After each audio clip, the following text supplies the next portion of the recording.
What's up, guys?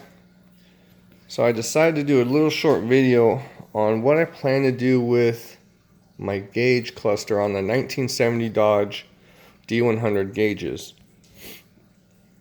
So I took it apart. A lot of the gauges aren't working. The fuel sending the fuel tank gauge isn't working.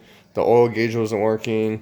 They weren't working too well. So since I can't find an original gauge cluster, I decided I'm going to do something a little different.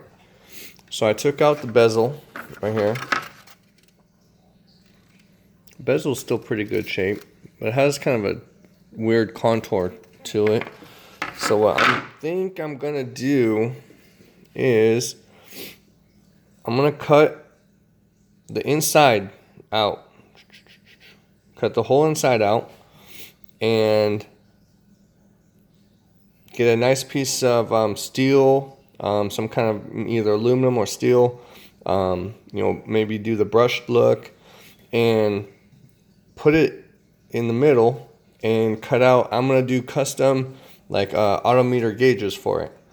So I'll do the speedometer in the middle, and then on each side a couple small ones, one for the fuel, the oil, the temp, and probably the volts. So instead of having the original one, I'm going to do a custom autometer gauge setup for this. And then I'll use the original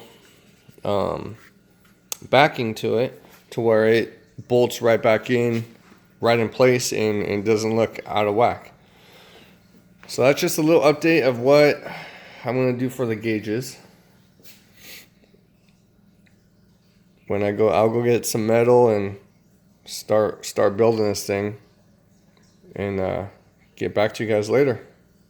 Thanks.